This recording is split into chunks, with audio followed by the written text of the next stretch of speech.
jangan sampai di podcast kali ini Bu RT tersebar sampai kemana-mana. Ya, kenapa dipanggil Bu RT? Dengar-dengar juga nih CC 162 nih ada sebuah sistem baru untuk penanganan keluhan pelanggan. Diharapkan itu adanya perbaikan untuk sistem klasifikasi keamanan untuk seluruh arsip-arsip PT Pelni, untuk seluruh dokumen PT Pelni.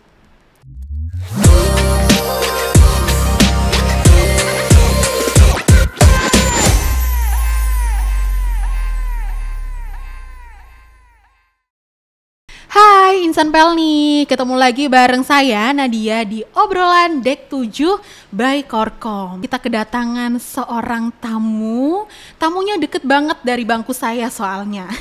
Masih ada satu lingkup di corporate secretary, beliau adalah manajer Departemen Informasi Publik. Betul ya, selamat pagi, selamat siang. Selamat pagi aja kali ya. Untuk Ibu Tenri Ita Isviana, selamat datang di podcast kita, di podcast obrolan Dek 7. Halo. Hai dulu dong ke Insan Pelni. Saya panggil enaknya apa ya? Bu RT. Jangan, Bu kita RT. panggilnya jangan sampai di podcast kali ini Bu RT tersebar sampai kemana-mana. Ya, kenapa dipanggil Bu RT? Oh iya, itu jadi cerita pada saat baru masuk Pelni. Kan kita diberikan pelatihan ya pada saat kita awal masuk. Nah pada saat itu ya seperti biasa kalau anak baru kan kita itu malu untuk berbicara. Namun pada saat itu saya itu menyampaikan sedikit aspirasi. Luar biasa aspirasi. Namun karena hal tersebut jadi saya dipanggil Bu RT. Bu RT. Karena kan biasa ya Bu RT identik dengan banyak omong. Oh, Bu RT. Itu. Bukan Bu Lurah, apalagi Bu yang lain lagi ya. Jangan tit, yang belakang dihilangin. Jangan, cukup. Nggak usah naik pangkat jadi Bu Lurah. Jangan. Tapi tadi katanya dengar udah naik pangkat jadi Bu Lurah, nggak jadi? Enggak, tetap Bu RT ya? Bu RT aja. Kita panggil Bu Vivi atau Bu RT? Bu Vivi saja. Bu Vivi aja. Oke, biar lebih akrab kita panggil Bu RT. Tetap ya. Tetap. Bu RT masuk Pelni di tahun berapa nih? Mengawali karir sejak tahun berapa? Jadi saya masuk Pelni di tahun 2010 sebagai junior staff pada divisi teknik. Divisi teknik, kenapa dari teknik bisa nyemplung di informasi publik di Korsek? Ya, jadi bentar, diceritain dulu jurusannya Okay. apa, kok bisa ada di jurusan di divisi teknik? Oh ya, itu dia. Kenapa? Kayak face-nya bukan orang teknik banget nggak sih? Saya juga memang agak kaget tuh waktu menerima SK kita pertama kali penempatan, ternyata divisi teknik. Wow, kenapa saya bisa ke divisi teknik gitu? Ternyata singkat cerita, jadi pada tahun tersebut ada sebuah misi bahwa antara beberapa divisi dan divisi akuntansi itu sering terjadi miskom dalam hal pelaporan. Nah, background saya di sini sebagai sarjana akuntansi. Oh, orang akuntansi ternyata. Seperti itu. Jadi atas dasar alasan tersebut, saya ditempatkan di divisi teknik agar seluruh laporan yang diterbitkan oleh divisi teknik ini dapat sinkron dengan divisi akuntansi. Kurang lebih seperti itu. Jadinya masuk orang akuntansi yang ditempatkan di divisi teknik. Betul. Kirain emang beneran orang teknik. Soalnya kayak muka-mukanya bukan orang teknik ya. Wajah orang teknik bukan ya. orang teknik, kenapa bisa nyemplung di teknik? Ternyata backgroundnya adalah misi di tahun 2010 itu. Betul. Oke. Departemen Informasi Publik ini kan adalah departemen yang cukup baru ya. Kalau nggak salah di bulan Agustus tahun 2024 kemarin. Betul. Sebelumnya nomenklaturnya adalah Departemen Pengelolaan Dokumen Korporat. Perbedaannya apa nih antara informasi publik dengan pengelolaan dokumen korporat? Ya, jadi Departemen Informasi Publik itu adalah penggabungan dua departemen yang ada di sekretariat perusahaan. Jadi pengelolaan dokumen dan kontak center digabung menjadi Departemen Informasi Publik. Kurang lebih seperti itu. Oh, berarti digabung antara dokumen dan kontak center 162. Betul sekali. Oke, jadi kita nanti akan lebih menggali mengenai kontak center 162. Kenapa sih bisa masuk di CC 162 ini ada di informasi publik? Mengapa? Tapi nanti dulu ya, kita simpan dulu. Aku mau tanya dulu nih, untuk profil singkat dari Departemen Informasi Publik apa nih? Boleh diceritain nggak tupoksinya? Oke, baik. Jadi Departemen Informasi Publik ini kita itu kan terbagi dua ya, dua bagian kalau saya kadang menyebutnya. Jadi bagian dokumen dan bagian kontak center. Kontak center ini saat ini berubah nama menjadi layanan konsumen kalau secara struktur organisasi. Untuk timnya sendiri pun itu untuk dokumen itu terdiri dari 5 orang. Sedangkan untuk layanan konsumen itu terdiri 2 orang. Dengan jumlah tim agent contact center itu kita ada 17 orang yang mereka shifting tentunya, dan 1 tim leader dan 1 QA-nya. Seperti itu. Kalau sekali shifting ini berapa orang? Kalau shifting itu kurang lebih 5 sampai 6. Seperti itu. 5 sampai 6. Itu pembagiannya gimana jam-jamnya? Ya, itu ada shift pagi, shift siang dan shift malam. Jadi nanti untuk shift pagi kurang lebih ada 5 sampai 6 orang.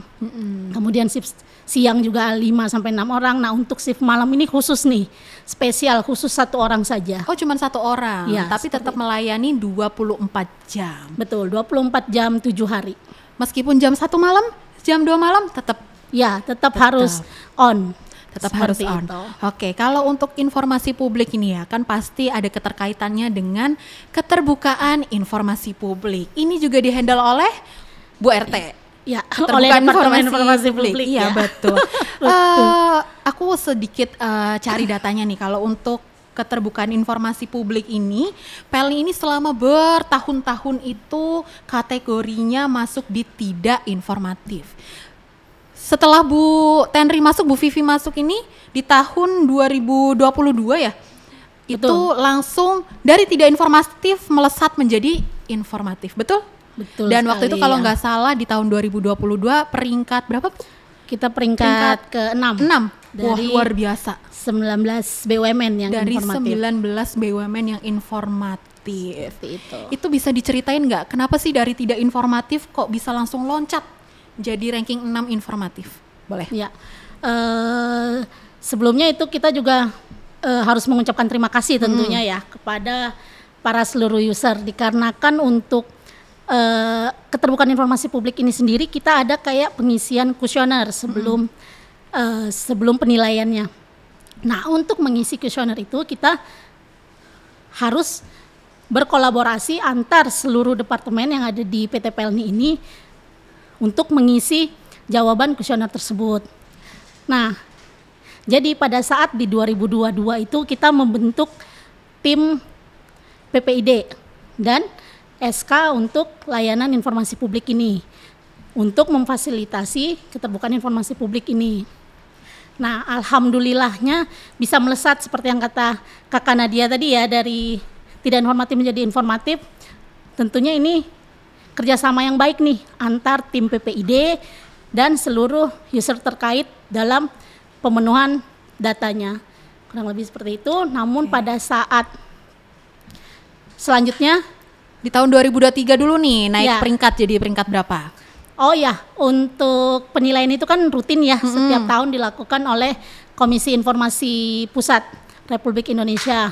Nah, alhamdulillahnya kita di 2023 memang mengalami kenaikan lagi, masuk ke 5 besar. Kita ada di peringkat 4. Seperti itu. Luar biasa, dari tidak informatif menjadi informatif. Kalau pas kemarin aku kan ada workshop nih komunikasi sama Kementerian BUMN, itu benar-benar dilihatin tuh Bu RT, seluruh BUMN dan semuanya tuh hampir semuanya itu masih merah tidak informatif, dan Pelni memang luar biasa sudah masuk di informatif. Sekelas ASDP aja kalau tidak salah masih kurang informatif ya. Kurang informatif. Betul. Tapi kenapa? Iya.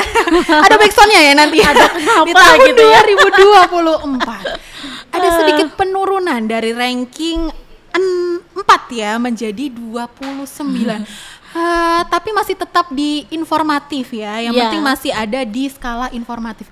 Boleh diceritain apa sih yang mendasari kenapa yang bisa menyebabkan bisa turun itu? Ya, itu juga sebenarnya saya pribadi juga agak shock gitu. Begitu pengumuman evaluasi dan monitoringnya, ternyata PT Pelni ini kita mendapatkan peringkat 29. Nah, mungkin yang setelah saya lakukan analisa, salah satunya ya karena memang di tahun 2024 sudah semakin banyak BUMN yang informatif, karena emang Pak Arya itu sendiri setiap kita ada sosialisasi hadir untuk memberikan masukan agar seluruh BUMN ini informatif.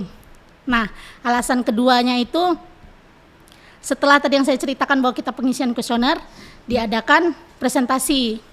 Nah, penilaian terbesar untuk presentasi ini adalah gimana itu ya? Presentasi mungkin boleh diceritain aja. Jadi kalau untuk di tahun 2024 ini yang paling mendasari sebenarnya penurunannya adalah ketidakhadiran. Iya. Jadi penilaian mungkin ya. Betul. Jadi penilaian tertinggi itu ada di kehadiran pimpinan dalam saat presentasi untuk uji publik tersebut. Nah, itu memang sudah disampaikan oleh tim komisi informasinya. Dan kebetulan pada saat itu karena sedang dalam masa peak season ya, di presentasi itu kita November awal Desember, sehingga memang untuk jadwal direksi ini sedang ada banyak agenda monitoring. Ada banyak agenda yang lain seperti itu. Makanya belum bisa hadir pada saat presentasi. Nah, kalau untuk yang ranking 1 ini kan kalau aku tadi udah lihat-lihat Berantas Abipraya ya. Betul. Boleh nggak sih tanya tipsnya, kok bisa sih juara 1? Nah itu kenapa tuh, bisa tahu nggak? Karena Kemarin saya ada sempat juga, benchmark nggak? Itu dia, karena saya juga penasaran. Jadi kemarin saya langsung menanyakan nih ke tim PPID-nya Berantas, ya sebagai kiat-kiat kita juga ya untuk di tahun 2025 ini. Ternyata yang hadir saat presentasi itu adalah komisaris dan direksinya langsung.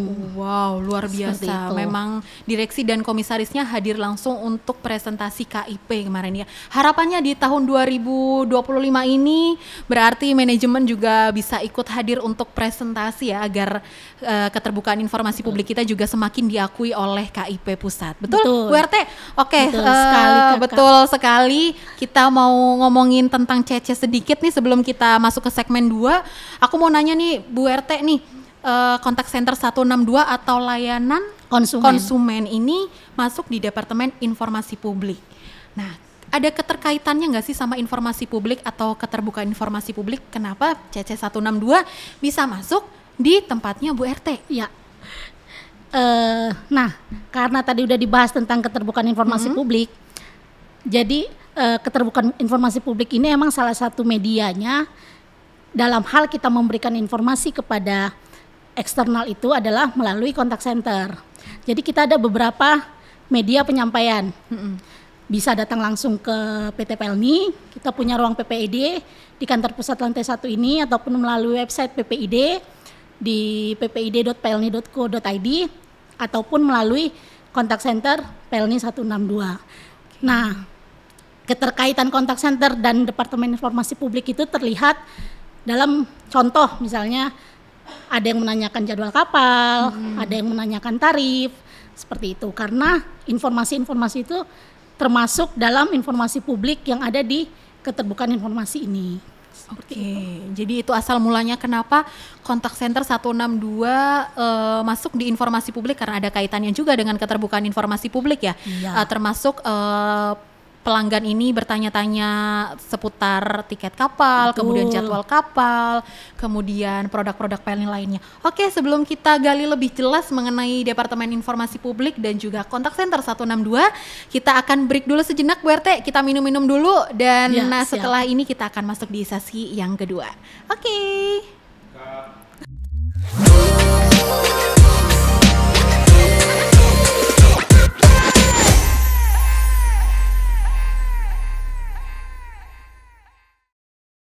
Hai Insan Pelni, kali ini kita sudah masuk di segmen yang kedua. Tadi kita sudah sedikit ngobrol dan berbincang mengenai keterbukaan informasi publik. Sekarang kita akan lebih menggali lagi terkait kontak center 162. Tadi sudah disinggung sedikit ya, keterkaitan antara kontak center 162 dengan Departemen Informasi Publik karena keterbukaan informasi publiknya. Boleh nggak sih diceritain sejarah adanya CC 162, karena setauku itu di awal berdirinya CC 162 itu nggak di Korsek tapi di divisi UPNK, betul? Ada sedikit koreksi kata Nadia, salah ternyata. Jadi di tahun 2015 itu dibentuknya kontak center PLNI 162 ini ada di bawah PAP, pelayanan angkutan penumpang. Seperti itu. Dikarenakan pada saat itu pertanyaan-pertanyaan yang masuk itu adalah seputar layanan PT PLNI. Seiring berkembangnya waktu, semakin bervariasi nih pertanyaan-pertanyaan yang masuk. Bukan hanya sekedar layanan, namun terkait produk dari PT PLNI itu sendiri. Sehingga dipindah lagi nih kontak center ke divisi pemasaran yang saat ini emang kita mengenalnya dengan divisi usaha penumpang non komersial. Betul, UPNK kalau kita menyebutnya ya. Nah, selanjutnya di tahun 2022 kontak center dipindah lagi nih ke kesekretariatan perusahaan. Baru di tahun 2022 itu pindah ke Korsek. Karena diharapkan kontak center ini sebagai garda terdepan dalam memberikan informasi. Jadi bukan hanya terkait penumpang saja, karena emang beberapa pertanyaan yang masuk ke kontak center itu mulai beragam jenisnya, seperti tarif muatan ataupun pertanyaan mengenai rekrutmen PT PLNI itu kapan, seperti itu. Di awal 2022 ini juga belum masuk ya di Departemen Informasi Publik ya, dia masih berdiri sebagai sebuah departemen pengelolaan kontak center. Oke, jadi memang kontak center ini di awal ternyata ada di PAP. Salah, saya kira ada di UPNK ya. Iya. Ternyata ada sama-sama di lantai 5 sih. Sama-sama lantai 5. Oke. Dengar-dengar juga nih CC 162 nih ada sebuah sistem baru untuk penanganan keluhan pelanggan. Boleh nggak sih diceritain sistem apa ini dan keuntungannya atau keunikannya dan fungsinya apa? Ya, jadi di sistem baru ini kita menyebutnya sistem PLNI Contact Center. Jadi melalui sistem ini kita secara real time untuk seluruh aktivitas yang ada di contact center. Seperti misalnya keluhan yang masuk atau pertanyaan yang masuk. Di sistem tersebut kita dapat melihat jumlah call yang masuk itu ada berapa, terus call yang tidak terjawab itu ada berapa. Dan juga di sistem tersebut kita dapat melakukan tindak lanjut atas keluhan dari pelanggan. Jadi kita langsung dapat menindaklanjuti ke user terkait melalui sistem tersebut. Di sistem itu kita bisa melihat progresnya udah sampai mana, sampai akhirnya case tersebut kita close, seperti itu. Oke, berarti ini berkaitan langsung dengan divisi lain ya? Ya, jadi betul. Kita nggak perlu repot-repot WA nih, ada keluhan pelanggan ini, tapi bisa langsung by system? Ya, by system itu. Cuma memang untuk saat ini dikarenakan memang ini sistem baru, jadi kita tetap memaksimalkan WA group juga. Oh, tetap WA group juga. Jadi kita bisa tracking nih, misalkan ada pelanggan yang mengeluhkan tiket kapal, kemudian nanti kita bisa meneruskan juga ke divisi terkait UPNK gitu. Terus mereka menindaklanjutinya tanggal berapa, terus case-nya itu telah ditindaklanjutinya berapa hari, jangka waktunya, seperti itu. Semua terlihat di sistem baru ini. Kalau kayak komentar-komentar negatif netizen nih, bisa dicek langsung nggak sama sistem baru ini? Kalau komentar netizen ini yang ada di sosmed ya, itu juga memang kalau di sistem bisa terlihat secara keseluruhan. Namun apabila kita ingin lihat secara detailnya ya kita melihat langsung ke UIDES, kita menyebutnya UIDES ya. Jadi semacam dashboardnya seperti itu. Tapi berarti bisa dicek satu-satu ya, misalkan kita bikin konten apa nih, ternyata ada berita negatif atau komentar negatif netizen, PLNI ini gitu, bisa dicek? Oh, kalau secara spesifik memang belum. Oh, masih belum. Ya, jadi kita lihat di komentarnya langsung. Jadi kan kadang misalnya saya nih habis ada postingan reels terus kan suka lihat nih beberapa komen saya baca karena sekalian untuk mengevaluasi bagaimana teman-teman agent 162 ini dalam membalas komen tersebut. Paling seperti itu. Kalau alur pelaporan di CC 162 gimana nih Bu RT? Pelanggan bisa melaporkan keluhan melalui media apa aja? Oh iya, kalau untuk keluhan itu sendiri kita kadang ada melalui medsos, melalui telepon. Nah kalau melalui telepon berarti ini para agent nanti akan melakukan menanyakan dulu nih apa keluhan dari si pelanggan tersebut. Apabila keluhan yang disampaikan itu langsung dapat ditindaklanjuti oleh para agent, maka para agent akan memberikan jawaban langsung di telepon tersebut. Namun apabila jawabannya itu kita memerlukan tindak lanjut dari user, kita akan membuatkan nota dinas terlebih dahulu kepada user, dan selanjutnya user akan menindaklanjuti, dan begitu kita udah dapat jawaban dari user, kemudian nanti oleh tim layanan konsumen yang ada 2 orang di layanan konsumen tersebut akan meneruskan kepada tim leader, dan kemudian tim leader akan menyampaikan ke agentnya untuk memberikan jawaban kepada pelanggan tersebut. Oke, kalau by nota dinas kan agak lama ya. Betul. Berarti di hold dulu atau gimana nih keluhan pelanggannya? Enggak, jadi kita kalau secara nota dinas itu adalah secara resminya ya. Jadi bukan tidak resmi, kita tidak menyebutnya itu tidak resmi, namun untuk percepatan, jadi kita kadang memanfaatkan WA group juga.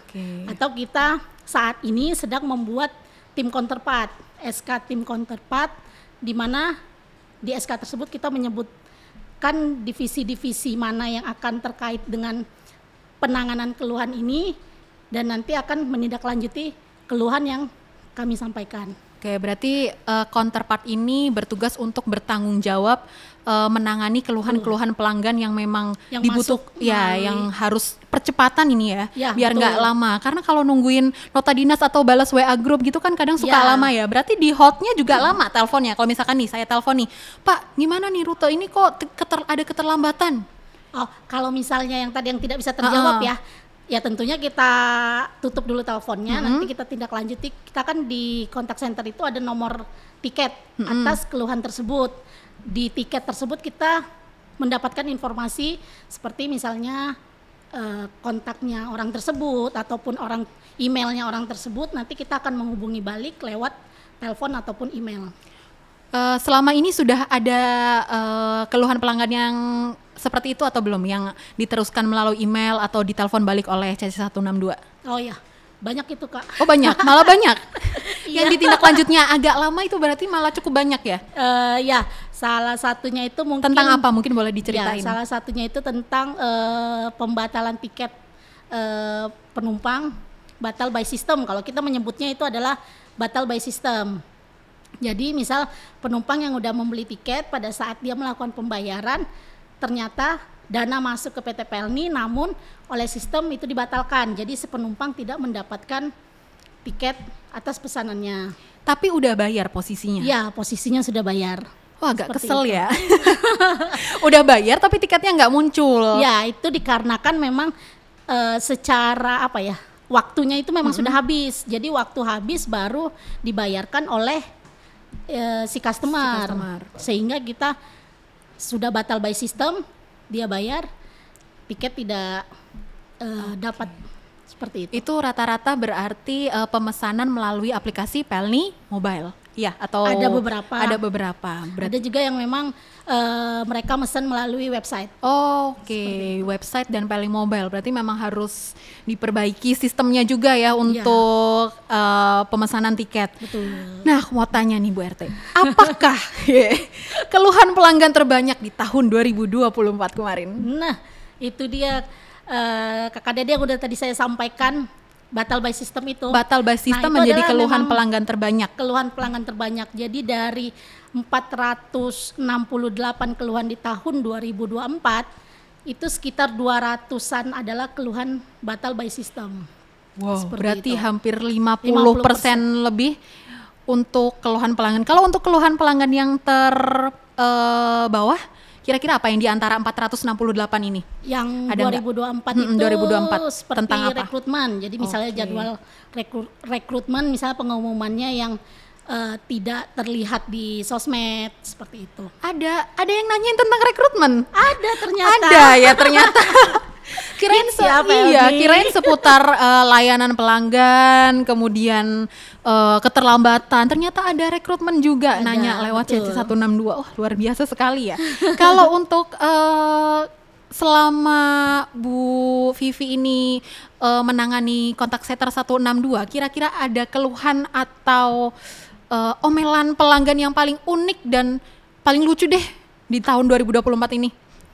Nah, mungkin ini bukan keluhan kali ya, apa tuh? tapi kayak semacam ya salah satu hal yang terlucu ya. Jadi emang ada di tahun 2024 itu salah satu penumpang kapal kita, dia pergi berdua sama temennya, dia ngambil di kamar kelas. Nah ini mungkin terjadi miskom di antara mereka ya. Jadi mereka itu mau keluar kamar. Nah temannya ini mengira temannya udah keluar. Ternyata temannya itu masih di dalam toilet. Jadi pintu kamarnya itu keburu terkunci oleh temannya yang kedua ini. Jadi pada saat si teman ini keluar dari toilet, tentunya pasti dia kan menanyakan temannya, hei, teriak-teriak seperti kita ya, dimana, mungkin kan dimana, ya gitu. Dimana. Ternyata temannya udah nggak ada, ya udahlah dia mau keluar. Loh ternyata pintunya nggak bisa kebuka. Oh pas dia cari kunci, ya ternyata kuncinya ini ya terbawa sama temennya. Dan memang sudah temennya kunci untuk kamar kelas tersebut. Untungnya memang ada ABK yang lewat di lorong kelas kamar mendengar panggilan dari penumpang tersebut. Jadi ya langsung diaksi oleh tim ABK dan dibukakan pintunya. Terus setelah itu ya mereka berdua jadi saling cekikikan aja gitu ya. Ya bisa-bisanya nggak koordinasi ya kalau lagi di toilet ya. Dia nggak tahu kalau temennya ada di toilet ternyata. Tapi kalau untuk keluhan pelanggan sendiri ada nggak yang unik atau masih ya sama gitu-gitu aja?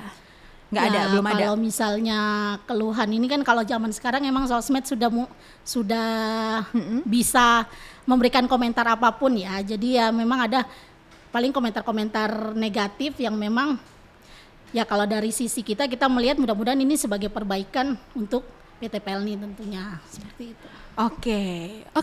Untuk sesi kedua kali ini kita akan break dulu sejenak sebelum kita nanti akan closing dan juga kita akan kepoin lagi tentang kontak center 162 dan juga Bu Lurah alias Bu RT ya. Sampai jumpa di segmen yang berikutnya.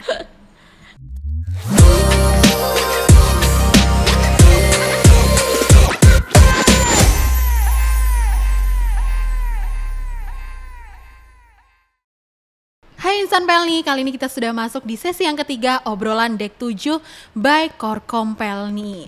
Nah di sesi yang ketiga ini aku mau tanya-tanya nih sama Bu Vivi, kira-kira selama dari bulan Agustus sampai sekarang tantangan terbesar apa sih yang dihadapi oleh Bu Vivi selama menghadapi kontak center dan juga pengelolaan dokumen korporat ini kan menjadi satu ya? Gimana nih tantangan terbesarnya apa? Kalau untuk tantangan sendiri nih kalau dari dokumen ya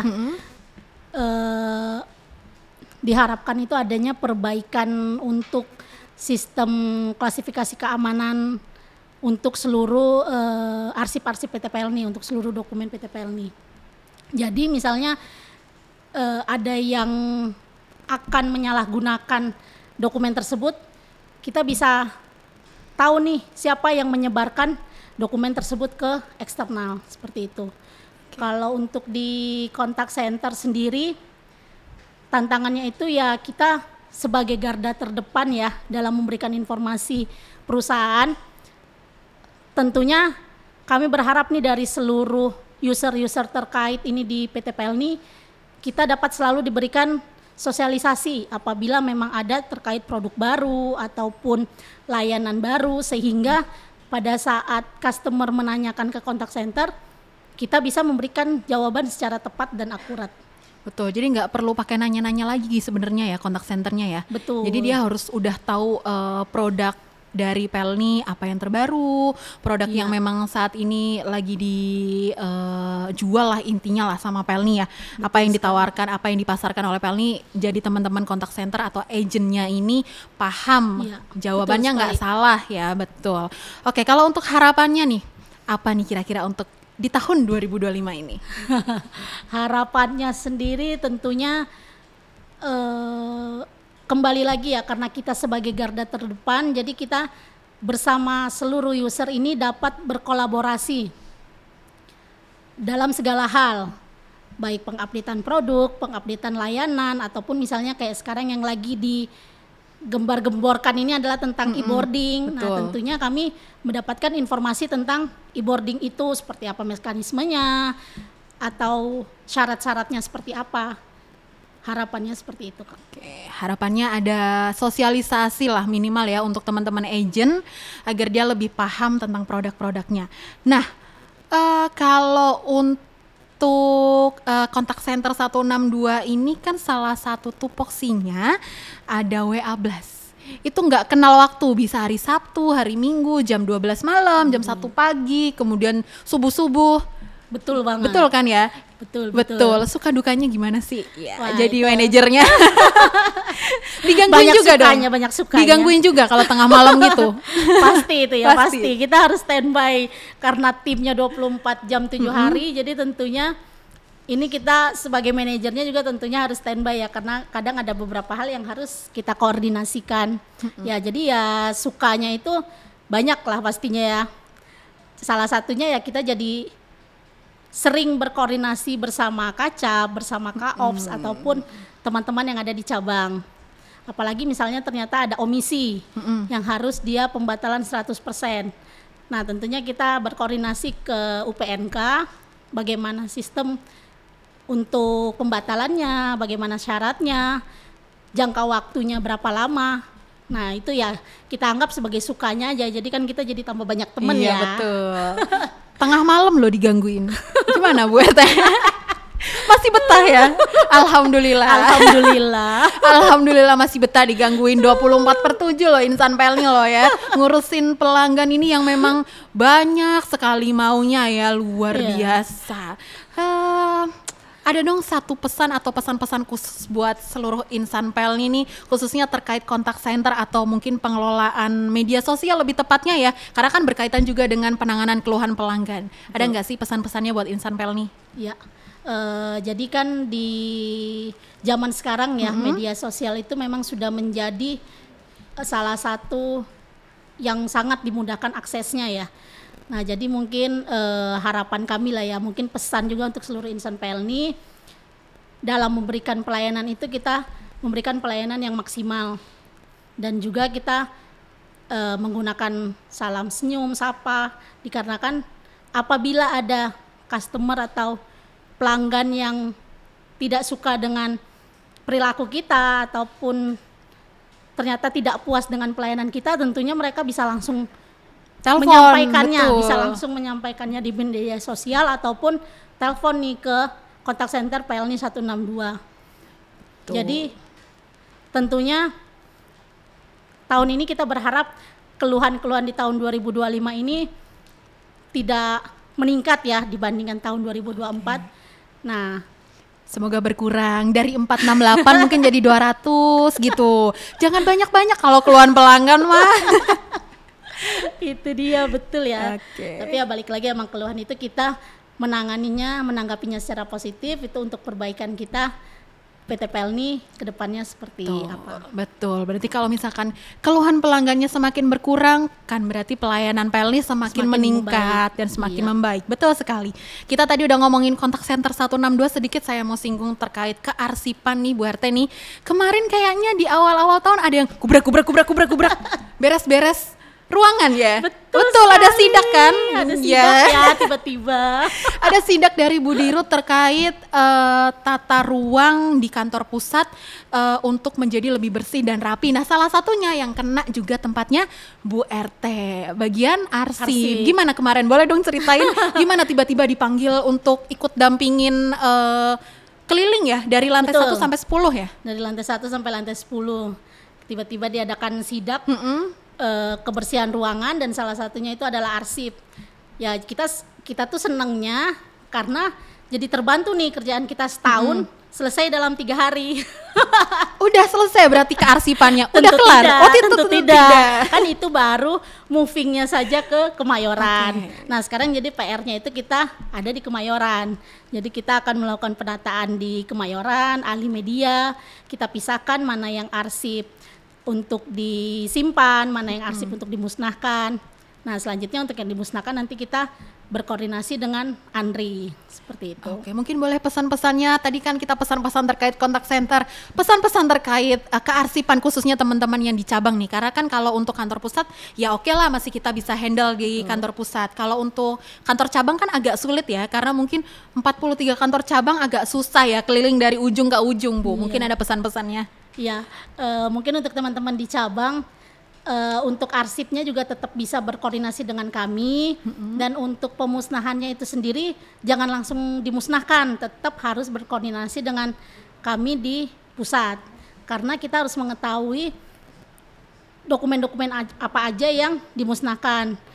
Nah, nanti kita akan bisa melalui koordinasi melalui WA ataupun melalui nota dinas untuk yang resminya. Tapi kalau untuk yang di cabang nih, untuk pengelolaan arsipnya atau pemusnahan arsipnya deh, itu siapa yang memusnahkan? Tetap dari tim informasi publik atau dari cabang sendiri? Untuk itu kita serahkan ke cabang, cuma setelah mendapat persetujuan dari kantor pusat. Oke. Dan mereka nanti cabang setelah melakukan pemusnahan harus memberikan dokumentasi atas pemusnahan tersebut dengan cara dibakarkah atau dilebur atau seperti apa. Atau mungkin didaur ulang juga boleh ya, bisa boleh, ya, bisa. Betul. Jadi lebih ramah lingkungan, betul. Berdaya guna dan berdaya guna. Betul. Betul sekali. Oke, kita mungkin sudah dari segmen 1, 2, 3 udah ngebahas mengenai informasi publik dan tentunya lebih fokus di kontak center 162. Tapi Ibu RT ini tidak hanya mengurusi kontak center 162. Beliau juga mengurusi tentang keterbukaan informasi publik, kemudian dokumen, arsip, dan yang paling ini luar biasa barunya adalah kontak center 162. Iya. Oke, terima kasih untuk Ibu Tenri Ita Isviana. Kita panggil secara lengkap di closing ya. Akhirnya ya namanya dipanggil. Nama lengkapnya dipanggil. Mungkin kita sebut Bu Lurah kali ya, biar lebih naik pangkat gitu ya. Terima kasih. Sampai jumpa Bu RT nanti di ruangan. Kita ketemu lagi, bincang-bincang lagi ya. Siap, terima kasih ya Kak Nadia. Sampai jumpa Insan Pelni di obrolan Dek 7. Kita sudah bersama-sama mengupas bersama dengan Ibu Tenri Ita Isviana. Sampai jumpa di podcast yang selanjutnya.